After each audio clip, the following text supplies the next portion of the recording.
entrepreneurial restaurateurs are actually opening cafes and are seeing that they can translate their kind of service style and the way they think about menu development, and they can bring it to the cafe. Hello, everyone. Welcome to episode 22 of the Equal Parts Coffee Podcast. I'm Nick, or this is Nick. I'm Jack. Yeah. And we got special guests joining us today, Matt Rodbard from Taste Magazine. Tell us a little bit about yourself. Hey guys, thanks for having me. Appreciate it. I'm a fan of what you're doing at Mundo's, and just generally coffee in Michigan is looking good. I started Taste 9 years ago. It's a food magazine based in New York City. I'm also the host of a podcast, This is Taste, and I write about food. I've been doing that for about 20 years. And my real concentrations right now are really like food and culture. We cover a lot at Taste. I've written books about Korean cuisine. And my interest in coffee has really been both personal and professional. So we can get into that too. Yeah, awesome.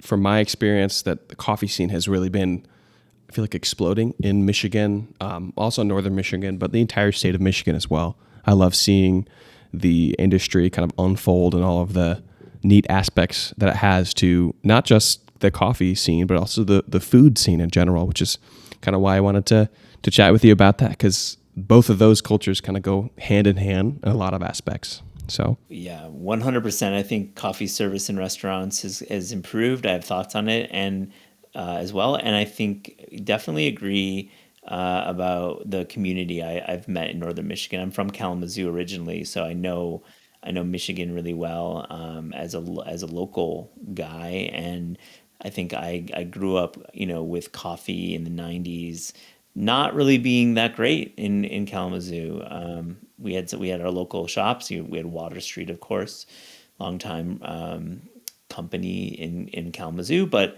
now we've got amazing coffee in Kalamazoo too. So it really shows that Michigan is in a great spot. Yeah. Well, let's. You have something to say? I was just going to say, I feel like you can see a noticeable shift in the last couple of years. There were a few places in the last maybe 10 years that were like great specialty places, but I feel like all around Michigan, you're seeing them pop up more and more, which is cool to see. Yeah. So I know you visit. I mean, we're based out of Traverse City, and Mundo's is based out of Traverse City as well. And you've come up to visit the area as well. And I think we all know it's a beautiful place. But what brings you to that area per se? I've done work with the tourism board of Traverse City. As a child, I used to come up to the Leelanau Peninsula and go skiing as well. But I think recently I've been in Traverse City a few times. Some very good friends of mine live on the Leelanau Peninsula as well, so I visit them, and I'm always impressed with the growth there. There's been some great things going on. Yeah.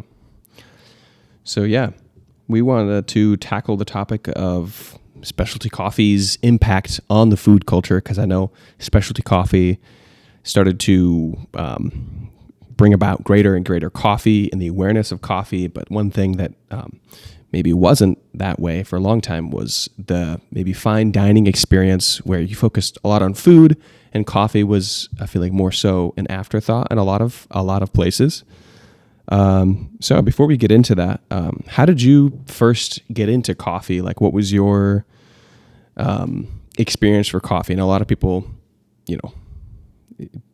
how did you fall in love with specialty coffee to begin with? I mean, we all have our memories of coffee as kids. We Gloria Jean's coffee being in the mall, like Starbucks, going to, so-called third wave shops that were trying to roast it, on their own to various degrees.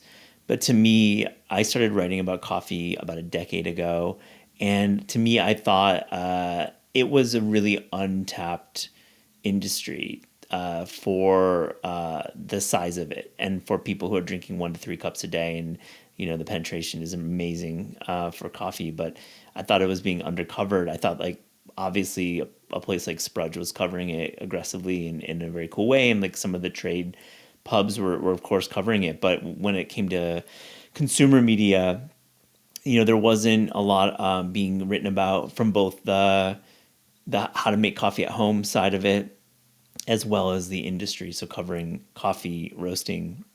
And to me, a big moment for my coffee journey was when I got to go to Origin.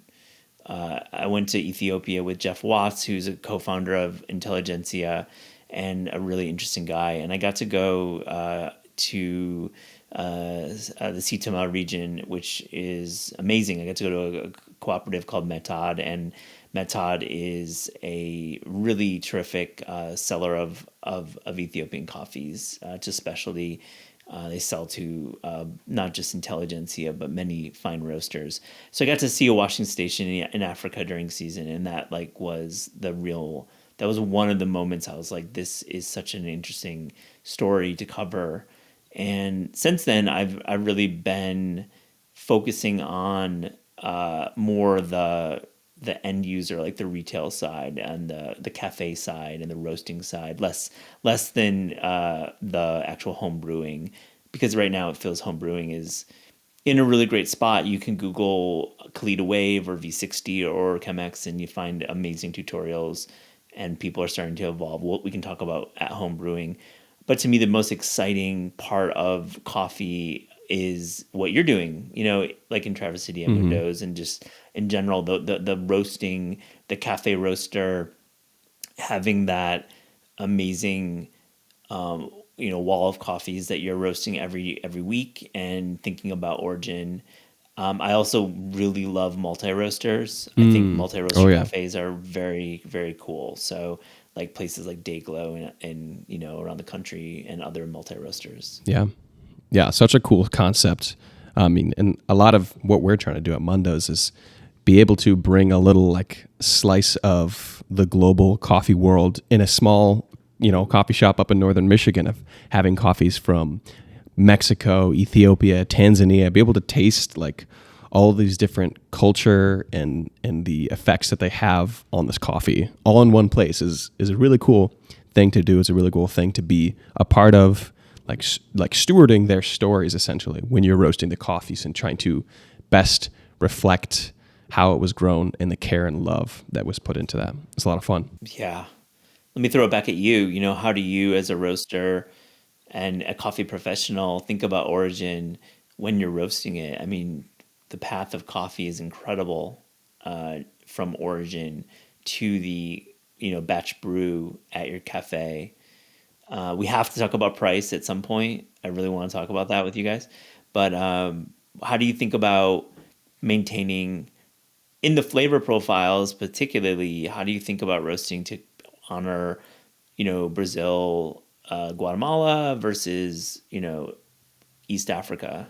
Yeah. I mean, we view it as like a really high responsibility for us we're more so like taking all of the hard work that has come into this coffee before we give it to people. And we're just kind of the last step, it's a lot of the time it's the most glorified step, but really we're just trying to do our best to showcase all of the work and doing our best to educate people who come in as much as people want to be.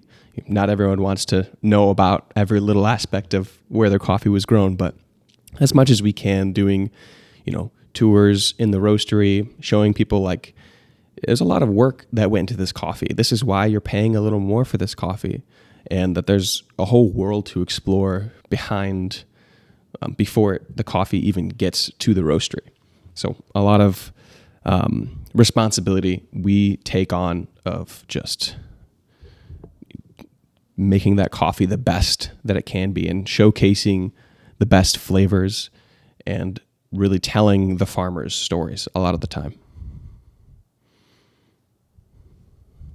Yeah, and then there's like even the kind of the physical aspect of roasting that coffee, where coffees from some different regions or like the same region will have similar densities or tend to have similar qualities to them, and really trying to be very scientific and artisanal with the way that we're like bringing forward what this coffee has to offer and really highlighting what makes this coffee great, and what this region did to the coffee, through growing it, in a way that when you roast flavor out of things, you can't taste. You can't taste the difference between African coffee or any others. So really, like what you said, there was a lot of work and care that went into it, and it's a big responsibility to kind of see that through to the customer and really recognizing where it's coming from, what it has to offer, and really just trying to help it shine through roasting. Yeah, I mean, the development of coffees is such a bummer when you see people overdeveloping coffees and having just the origin roasted out for a variety of reasons, mostly technical inefficiencies.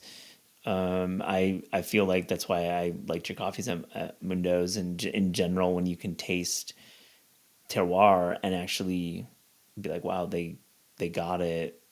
That's why that's when I celebrate a roaster. Yeah, and from a business standpoint, it's I can understand why people tend to overdevelop coffees, because if you really go on the lighter roast side of coffee, there's a lot of time and effort you have to put into researching the coffees and roasting them specifically where they bring out different flavors. And therefore, all of the different coffees you have will have different flavors, so it's hard to adapt them to your cafe setting. So there's a lot of extra work that goes with that, but we try to celebrate that. Yeah, I feel for you, because I oftentimes talk a lot of shit about overdevelopment, and I tend to forget that there's a commercial side to it. So having a pretty consistent roasting strategy is definitely an economic choice. It doesn't make it good coffee, I'll tell you that. But I forget about this. This is why I really want to chat with you guys, because it's like, I think we are maybe a little unfair on some of the roasters who are doing, the shiny beans for their economic reasons. But I also, on the flip side, always push back when it's obvious that a coffee roaster just has given up and doesn't even care and doesn't even know, and is buying commodity coffee from the UK and just thinks it's okay just to put like a country on the label and just like that's it, and like sells it as specialty. I get very grumpy about that. Yeah, absolutely. I think a side of it too is kind of that customer service aspect. People want to meet the expectation of the customer, and when you're producing something that's so different from what people are familiar with, there's friction there, right? Like the number of times where people will bring their coffee back because they put cream in it and it tastes weird to them because it's an anaerobic natural coffee from Costa Rica. Yeah. And they're totally unfamiliar with the way that tastes. It didn't meet their expectations, but if it was just roasted darker, they would have enjoyed it. And so there is that tension for cafes to say, okay, I need to make money to like keep the doors open. Do I need to compromise on quality here so that people will buy more of my coffee? And I think that we've found that not compromising, even though it's difficult at times, has produced more fruit in like just the trust of our customers, and the quality that we're able to put out and all that stuff. But it is a tricky balance, especially when there's... Yeah. Yeah. The most successful cafes are the ones who lean into the espresso machine and can make their margins on the espresso machine. So when there is that moment for a pour over or a batch brew, that's the anaerobic or the natural. And I guess it's also at the level of the cafe needs to educate that this is anaerobic on the batch brew, and like it's going to taste a little different and educate. But that's challenging to get your team behind that. But hopefully the espresso machine is doing the heavy lifting with the dollar signs. For sure. Yeah. And, one thing that you could just, fold and have a medium or a darker roast that is maybe more approachable to most people. But you can also find coffees that will best fill the role of what people are looking for. We have a lot of people come in, they're like, I want a dark roast, I want a medium roast. Tell me what I should get. And we try to have a lot of tools for our team to be like, hey, this coffee from Guatemala is something you're probably going to like more than this Kenya, because the Kenya has more grapefruit, passion fruit notes to it. That's going to maybe offend somebody who's looking for that darker roast coffee. So we try to have a lot of different coffees because there's a lot of different people out there. Mm-hmm. And the thing is, those coffees are going to meet some of those expectations, but they're not compromising it either, Yeah. right? Like they have the positive characteristics that people are maybe looking Yeah. for in a traditional cup of coffee, but they don't have the negative Yeah. flavors too. They're truly better than what they were expecting, Yeah. but it still met them where they're at instead of giving them something that's so foreign to them and they have a terrible experience. Yeah. I mean, our goal at Mundo's is one of our taglines is raise the bar. So we're trying to not just meet those expectations, but exceed those expectations of like, here's a coffee that you're going to find enjoyable, but it's even better than what you were asking for. It has a lot more nuance and depth than maybe what you're expecting. And it should our goal is to help open people's eyes to the world of coffee, specialty coffee. And we have a lot of stories to tell of regulars who come in and they'll get their mocha, they'll get their sweet drink, because of course we offer those as well. Always delicious. But a lot of times we'll help try to encourage people to try something new. Try this new anaerobic pour over we have on our slow bar. Take a moment, slow down, enjoy this cup. And a lot of the times we find that people really do end up enjoying it, and they've kind of like, switched sides, so to speak, and now they're drinking more black coffee and really enjoying the nuance of specialty coffee. And that's like one of the biggest joys in the industry for me, is to help people see the amazing part of coffee that there is. Yeah. So for our listeners here, we're talking a lot about specialty coffee, but that's defined as coffee scoring 80 or above on the SCA's rigorous 100-point scale. So it's a very small amount of coffee in the worldwide scheme of things, about like 5 to 10% of worldwide coffee production. So it really is that high-end coffee. So when you hear that word specialty coffee, that's what we're talking about here. Actually, I didn't realize percentage-wise that was such a small number. It is such a small number. Crazy. Yeah, it's kind of, we take it for granted a lot of that we are really tasting the cream of the crop here. And that's why that's a lot of weight that comes in that responsibility of like, we are really getting a very small amount of the world's coffee production. And it is growing because, people are seeing that this specialty coffee is selling a lot more, then there's more demand for farmers to grow it. So obviously specialty coffee has really blossomed in the last decade or even longer than that. So how do you see it influencing the food and restaurant world going forward? Absolutely, it is. And I think it's doing it in a couple cool ways. I think one thing about specialty is that we are seeing this rise in non-alcohol NA movement. Mm-hmm. And I think people who are aligned with food and appreciate food on a connoisseur level are now shifting away from cocktails and maybe kind of rejiggering their energy towards the specialty cafe and going in deep the way that I think 10 years ago people really were into cocktails. So I think that's a big thing. I think people are also seeing this, I like to call it an affordable luxury. The fact that you can buy a bag of Cup of Excellence coffee that is truly one of the most premium products in all of coffee, and you can buy a bag of it of 8 grams or 80 grams or 100 grams, and it's like $40, and that's like literally the top of the top. You think about restaurants, you think about wine, you think about anything in the luxury market, the top is going to be in the tens of thousands of dollars.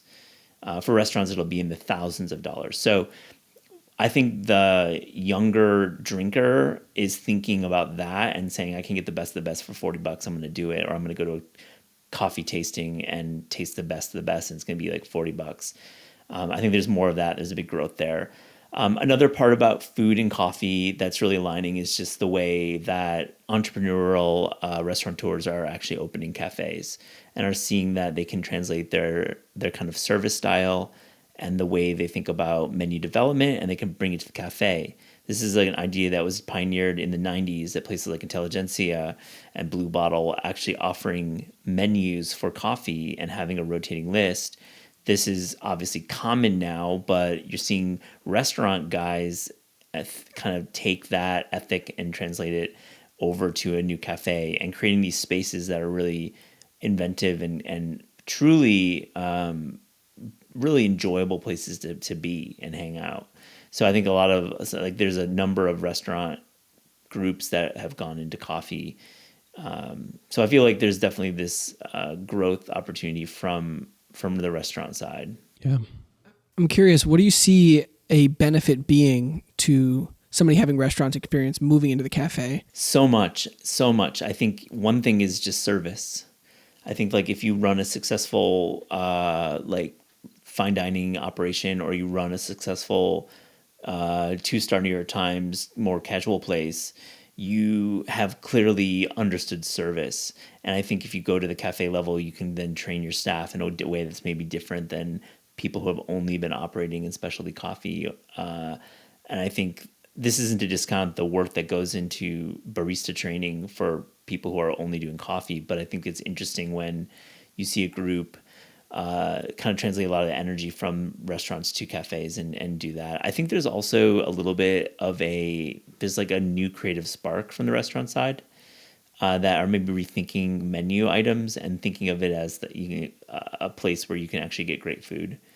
And it's not just the pastry case from the commissary they buy from, or maybe even their own home baking.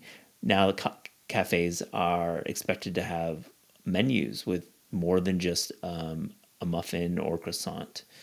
And I think a lot of restaurant folks have kind of benefited from that. Yeah. I know my brother, who's head of our food program over at our cafes, is kind of like he's found a joy for that, for creating unique food menu items that reflect the same quality we care about when it comes to coffee. And I love good food, but I don't have that experience.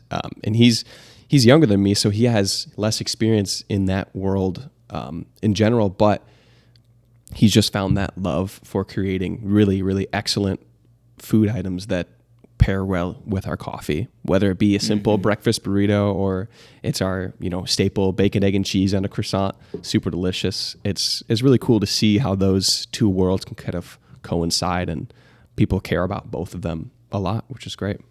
We need more really great breakfast burritos. I just have to say, like, we just need more of them. Like, it's such a perfect cafe item. You can buy it from a wholesale distributor. You can do your own. I mean, it's to me the kind of ideal item for a cafe, and being really smart about the product there, like thinking about the tortilla, and is it a really nice tortilla? Are you using flavors that are interesting and not just the standard Tex-Mex? Are you bringing in a great sauce? Like, I think we could talk about burrito all day. I love it. I think that's our best-selling food item by for sure. far, right? We found a great niche when it comes to that. We didn't really expect it, but it's, I eat one a lot. They're always great. They're always consistent, which is a great thing. I know people look for a lot in a coffee shop is consistency, which is for sure easier said than done, for sure. So what about coffee as an ingredient or food pairing? I know coffee goes really well with food, but what about in food? I know of a few items that have that, but I feel like I've been seeing that more and more as coffee as an ingredient in food. Do you see that? Yeah, it's interesting. I think there are some places it works, and I think we discount the power of the espresso martini. I think that's like probably the biggest example of the way coffee is being taken out of coffee shops. That drink is here forever. It's now canon. Yep. For me, I think using premium coffees in cooking is not my instinct. In fact, I think my favorite integration of coffee is actually using instant coffee in a red eye mayo from David Chang of Momofuku. Wow. In his first cookbook. I still make it all the time. It's basically an aioli that you make, with egg and oil, and you add instant coffee. You can use decent stuff, or you can use whatever, and it's amazing, and it goes great with ham. It goes great with vegetables. So, but my experience is that coffee pairings can be challenging at the restaurant level, and I think that with coffee service in restaurants increasing, though not certainly where it should be. I think it should be certainly at a different place, but that's another topic. But I think definitely it's tricky to bring in a coffee flavor into savory cooking and make it effective on a menu. I know one of my biggest hot takes that I have is that I'm not a huge fan of coffee and chocolate being paired together, like in the same drink or food item. And I get a lot of flack for that, but I feel like coffee is a very strong flavor, and so is chocolate. So to me, when I like the classic cafe mocha, I don't tend to enjoy as maybe some other people would. Fully agree. I think there's a lot of joy in coffee drinks that lean like in that mocha realm. I love like a frappuccino when it's good, especially in Europe. A great dairy frappuccino can be great. And all the milk-based drinks, especially with really high-quality oat milk, I think can be absolutely delicious. But I don't know about the chocolate and coffee pairing. We're Jack. We're in the same boat. Well, glad to hear that endorsement. That's good to hear. Yeah. Yeah. So I know, like, Taste Magazine has covered a lot of coffee trends over the years. So what are some changes that you've seen recently within the last couple of years?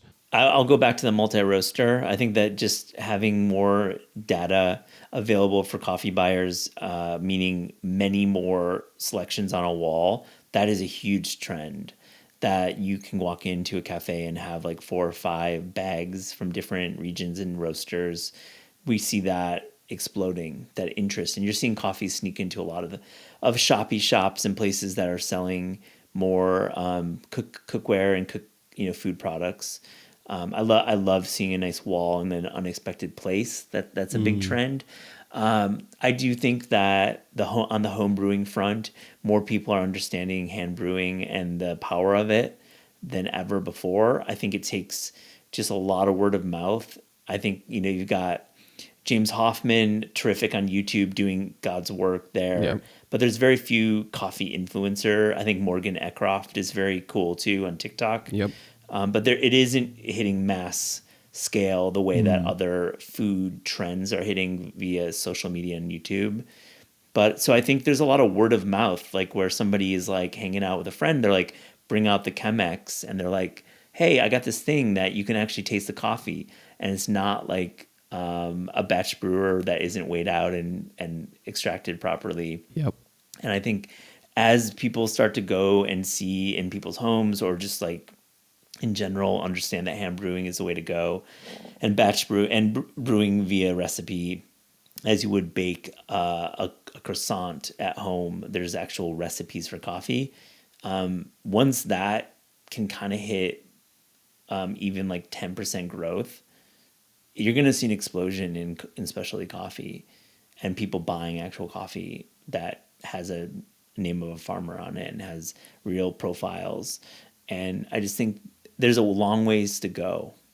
Yeah, well, that kind of answered my next question of whether or not you thought specialty coffee is mainstream yet, which you were just saying that hasn't quite hit that, at least social media aspect of it, of becoming as mainstream as some other coffee things, but definitely on an upwards trend, I would think. Yeah, definitely upward trend. It's definitely not mainstream.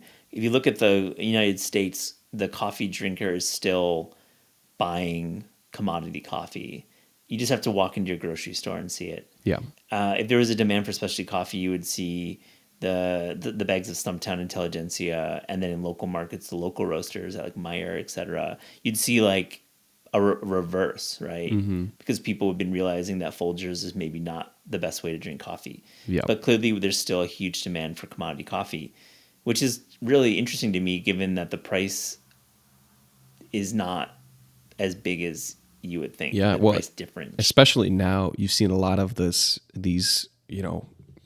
first wave coffee roasters, Folgers, Maxwell House, that have maintained a certain price point are now going up in price because coffee prices for everyone, not just specialty coffee roasters, have been skyrocketing, and then of course have been affected by tariffs with that make that cost even higher than that. Yeah, and it's unfortunate that the farmers aren't seeing that increase in price, Yep. which is the biggest problem with this dynamic with the tariffs and production costs and just inflation in general, causing higher costs to produce things and ship things. But then at the actual commodity level, the price of coffee hasn't been lower for the farmers. So unfortunately, even with paying more per pound for green coffees, you still aren't at a level that makes sense for the farmers to continue. But I think to your point, it's really good that with inflation, people are paying more for everything. So now, and the gap is lessening between First Wave and you guys selling at the local. Hopefully, I mean, I imagine Mundo's is in some retail and possibly big box. Yeah, one of the biggest. Hopefully, you're seeing growth.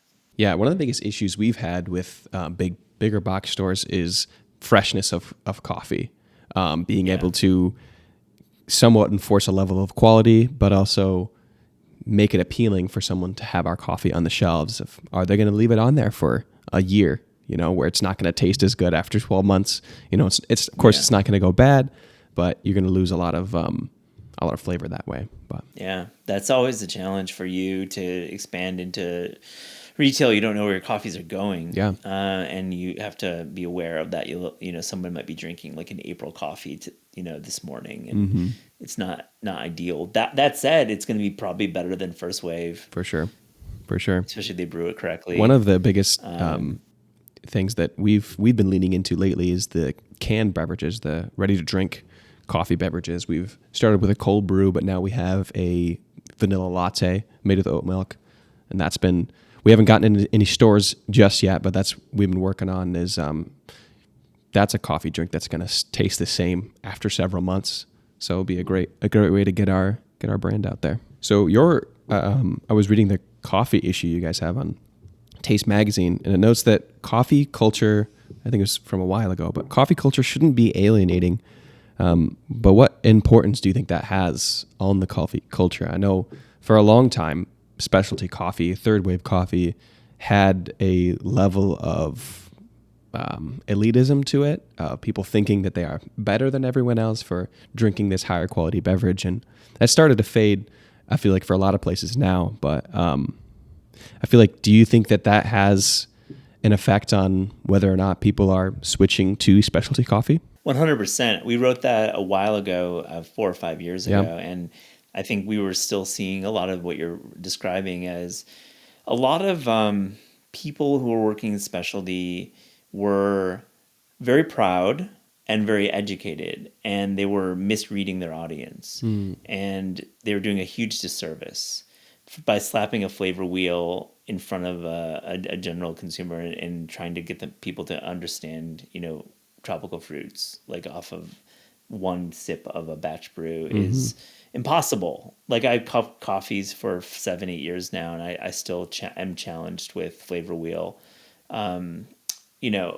general tasting notes. And I think what was happening was a lot of that. And of course, like there are the people who would say, don't put milk in coffee, which, was a huge disservice for specialty coffee when people started saying that. It just like, you were just like really alienating a big audience by saying stuff like that. So I think like what we were trying to say at that point, and it's really been recognized, is that, espresso is great for a business. It's great for people who want a certain style of drink. It's not great for some people in coffee who want to actually taste coffee and not have coffee under pressure, have a lot of the, the flavor profiles pushed out of it. But we have to recognize that espresso is like a great gateway to great coffee. Absolutely. So I think a lot of people at the cafe level are understanding that and are inviting and are certainly not judging oat milk being put into a batch brewed natural that is beautifully roasted and perfect. You're like, just let you do what you want to do. Absolutely. I'm just like, take a sip. Take before you put the stuff in it. Just take a sip. Yeah, just one sip before you add your cream to it. I know when we first opened Mundo's, this is almost 8 years ago now, we were a lot more maybe strict on some of the things that we would do or we would allow our baristas to do. And part of that was from a standpoint of trying to earn respect within the coffee industry. But also, yeah, it was really a misreading of who we were serving. We're not serving a bunch of people in the coffee industry. One of the things we did was not allow our small drinks, like just straight up espresso or a cortado, to be served to go, because we felt that compromised the quality of the drink, which in some ways it did, but it really did alienate quite a few people. Kind of like they felt left out. They felt like, I don't belong here, which is something that we never wanted. We kind of like, after we had some negative interactions about that, we're like, what are we really doing here? We want to really be welcoming to everyone and to be able to bring this amazing coffee experience to everyone. And not everyone's going to get it right. The first try, they're going to take their espresso, their cortado to go.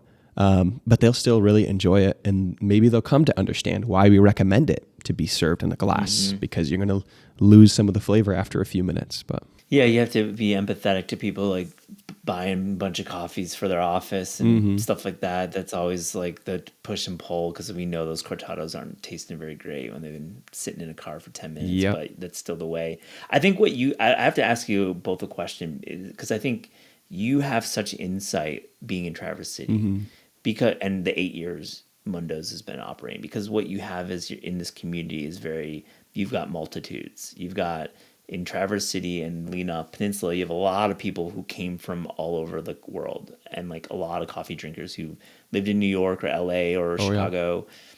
And then you've got also a lot of people coming up there from Big Rapids or Ypsilanti or East Side, and very different. I grew up in the West Michigan, and very different coffee drinker. So you're seeing, my question is like, are you seeing the folks from maybe like Kalamazoo, where I grew up, like understand coffee a little bit better and understand what you're doing, even though they haven't necessarily lived in a city like Chicago that has so many great third wave places? Yeah, definitely. I've been surprised by a lot of people. You'll have people come in, you'll ask where they're from.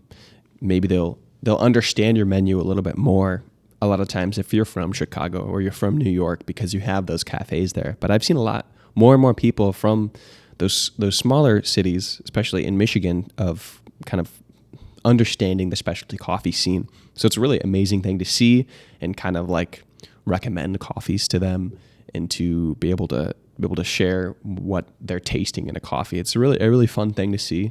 It's been really great.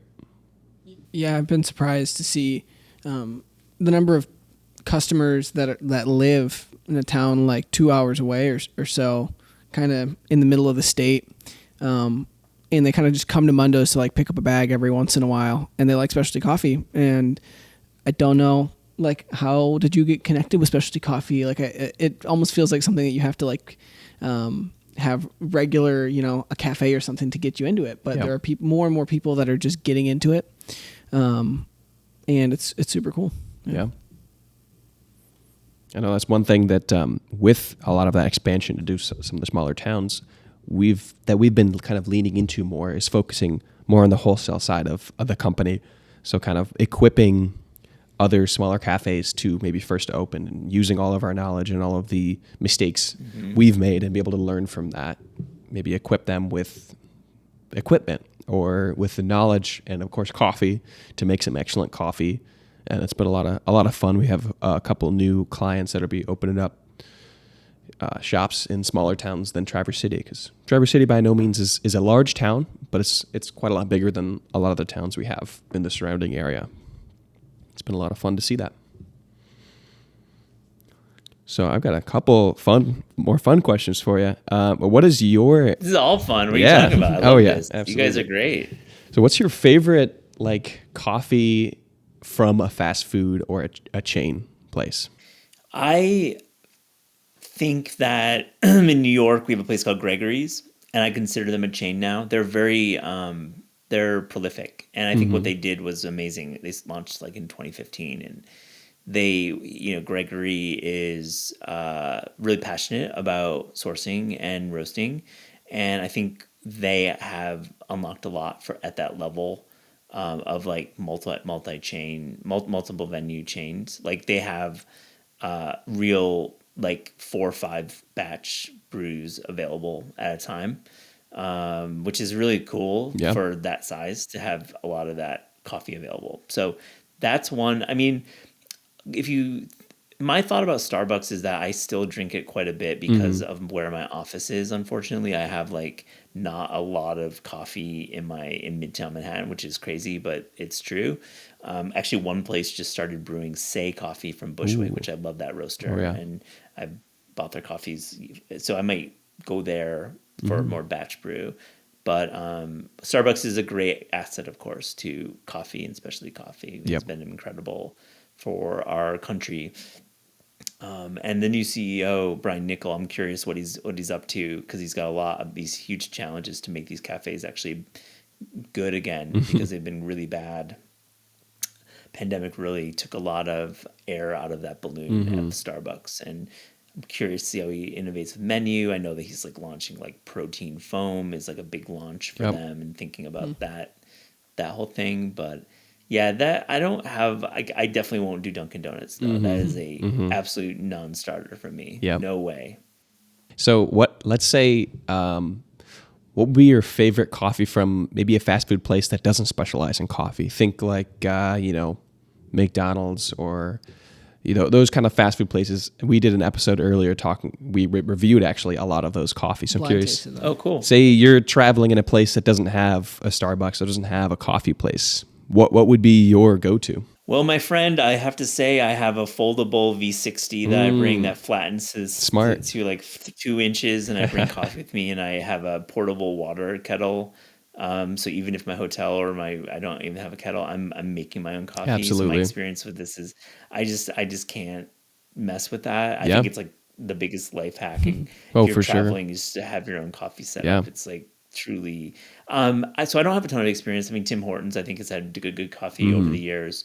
I think that McDonald's coffee is better than you think, and it's definitely fresh, and they obviously they dump a lot of coffee there, which is part of why it's good. But I typically don't do that. For sure. I know when we did that episode, we had to try a lot of these coffees for the first time, because typically I'm kind of like, I'll bring, depending on how much space I have in my luggage, I'll bring as much as I can to make some coffee and during that episode, we did find that we actually tasted Starbucks, a gas station, and a few other places. And we found McDonald's was pretty decent.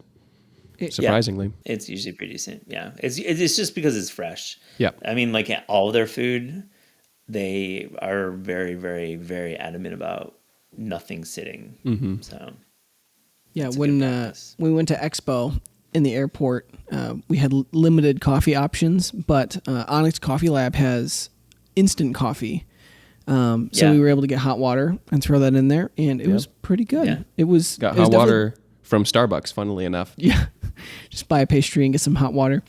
It's funny. But it was the best instant coffee I've had. It's gotten better. For sure. So you obviously know, you've had a lot of specialty coffee. What's your like favorite specialty coffee roaster? Maybe not necessarily like the flavor of the coffee, but maybe like what they're doing in the industry. I love that question. I think it's a great distinction, because I think you've got two things happening. You've got a company that's really innovating or doing it at something very cool ethically, and then you've got, of course, what's in the glass. And I think sometimes there is a difference. Usually they align for sure with me, but I have a great lineup right now. Like I rotate my lineup quite a bit. People send me coffees. You have sent me coffees. Thank you for doing that. Of course. So I get to drink a lot of coffee. I buy a lot of coffee as well. My rotation, I have a Yes Please subscription. It's a terrific online only roastery in Los Angeles.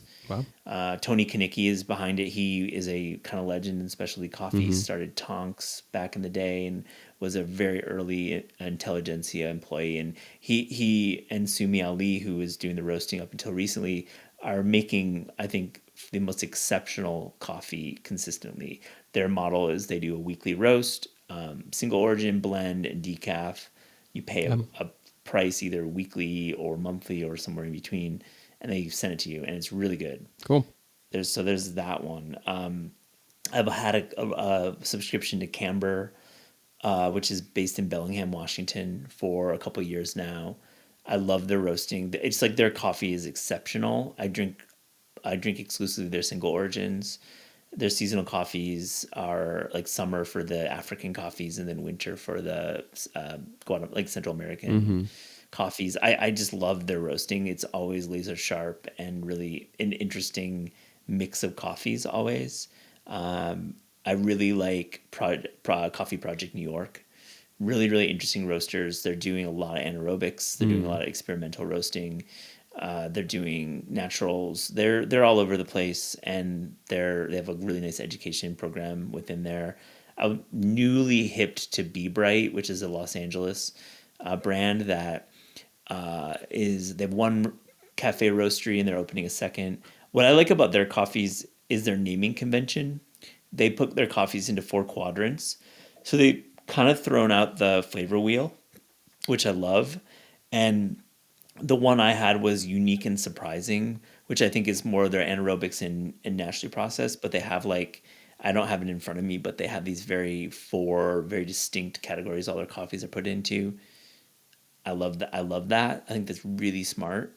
I have more. I mean, Moem in LA is also very good.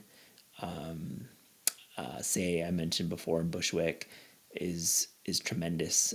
Really great subscription there for those guys. I was actually got to visit when I was in New York for the first time. So right on. That's right. We talked about that. Yeah, There are a lot of roasteries that are great. Yeah, I try to get some recommendations. Yeah, right. Totally. Before we flew out to New York, but that was one of the recommendations I had, and we had just enough time before we were leaving that day to ride the subway over to get some coffee, and it was delicious. Yeah, Bushwick is a cool neighborhood. Like really, really good coffees there, and you're always getting surprises there. There's a lot of smaller cafes in that neighborhood. I think La Cabra. Do you know about those guys? I don't think so. No. So La Cabra is based in Denmark, and they have a really cool model where they're doing like these exceptional coffees, and they're also doing exceptional baking. So cardamom rolls, patisserie, etc. So they got the 1-2 punch going on, but the coffees are always really, really nice. And so what do you I know you're not drinking coffee at this moment, but what do you got currently in your rotation? All of those mentioned. I mean, Yes Please is always every other day. I just love what they're doing. It's very consistent. I do drink coffee sometimes in the afternoon. I'll drink tea as well. Yeah. But I really all of those come to mind. I have a coffee drawer that I always keep updated. And I post on social sometimes. It's kind of fun. Yeah, I love seeing that. Yeah, it's always fun. Out of those, I sometimes am getting bags of Intelligentsia too. And I think that they've gone through a lot of change. A lot of the key members are not there anymore. And you can, of course, buy them everywhere. I will say their cafes are still extremely high level. And I love going to their cafes and ordering whatever's on the menu. I have a great time visiting their cafes in LA or Chicago or New York. There's only one in New York now, but I really like that. I'm curious, what styles of coffee or like flavor notes do you tend to prefer? Great question. I don't know if you guys feel this way, but you burn out on naturally processed coffees. Absolutely. I feel. Yes. I when they arrive in the summer, I'm always super excited and I'm drinking them all the time. But then I just want a Colombian coffee, washed coffee. I just want Colombian washed. I love Guatemalan coffees. I love coffee that tastes like coffee. Like just down the middle, the sweetness is extremely important. Yeah. And when there's like really nice sweetness there and that those acids are really working, and I haven't messed it up on my end with the brewing, which does happen, sometimes. I love a Colombian. I love that. I love just a straight down the middle coffee. But the anaerobics are really hit or miss for me. A brandy wine from Maryland has done really nice anaerobics, and I felt was very early in that wave. I had an anaerobic recently that was like passion fruit infused, and it was a really tough hang for me. It was like, I'm sure there's an audience there, but if I'm not excited by that, I feel like it's a pretty small audience. Yep. But I think sometimes roasters can't help themselves with this stuff. Oh yeah, it's very much a buzzword. You see anaerobic on the shelf, and it catches a lot of eyes.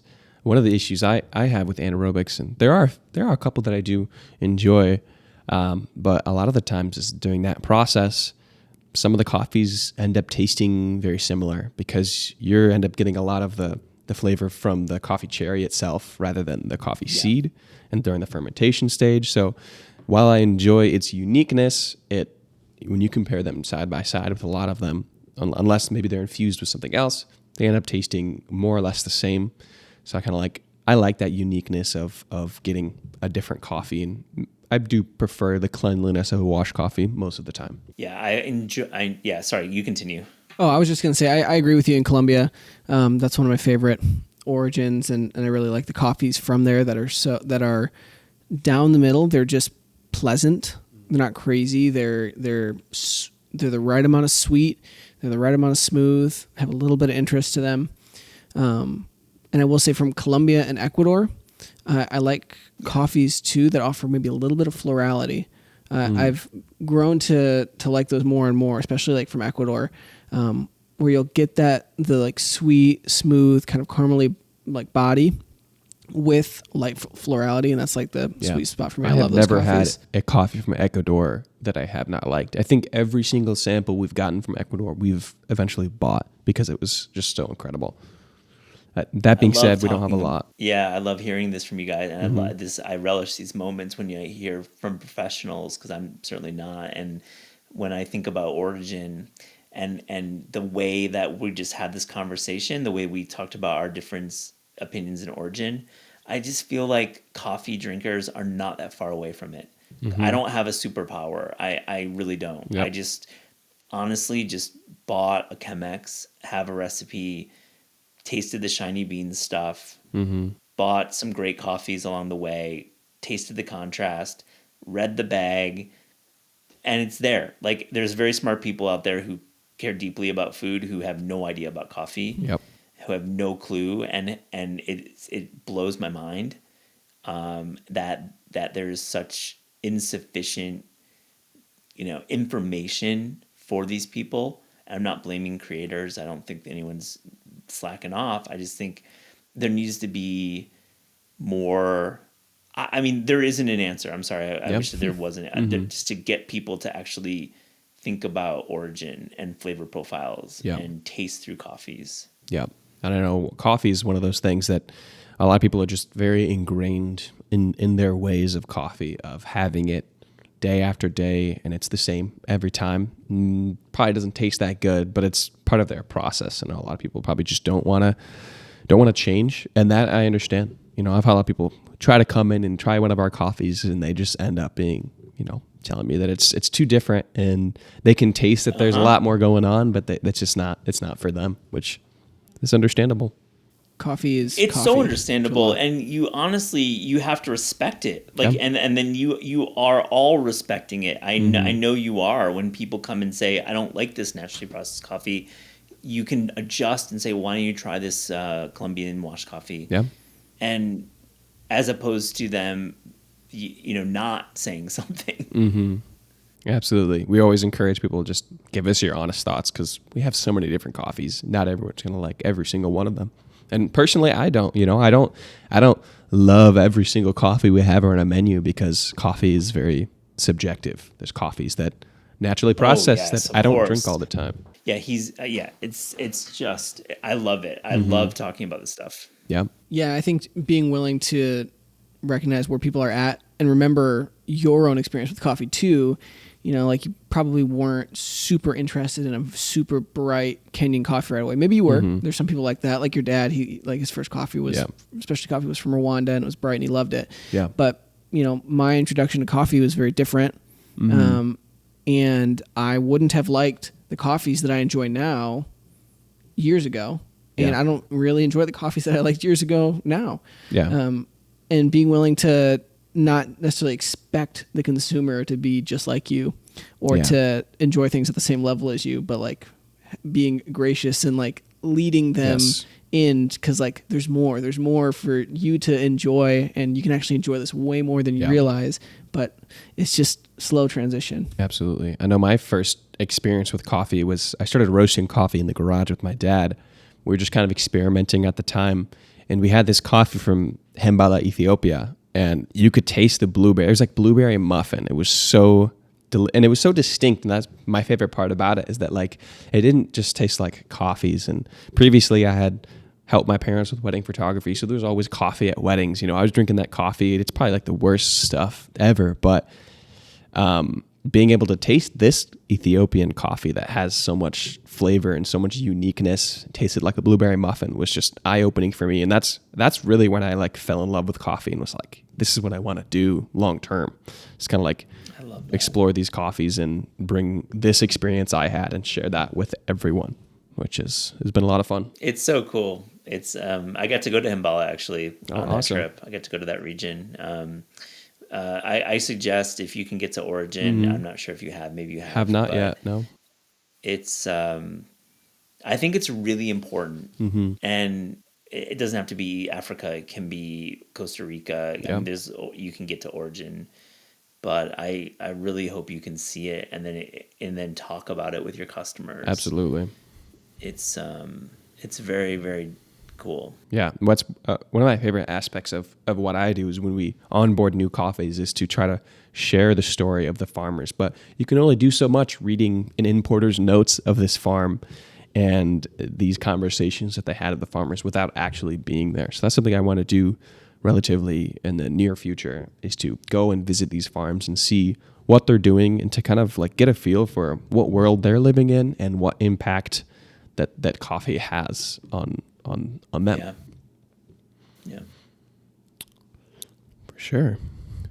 Well, thanks for joining us today. This has been a fun conversation. I appreciate you hopping on here. I really appreciate you guys. I appreciate you doing the show for coffee drinkers and your customers, and all the audience. And it's having a podcast is part of this growing of education available for coffee drinkers, that there just needs to be more out there. Absolutely. So where can our listeners find what you're doing online? You can check out This Is Taste, podcast I co-host, and on social it's my name. You can follow along. I'm putting some coffee content out there myself. Awesome.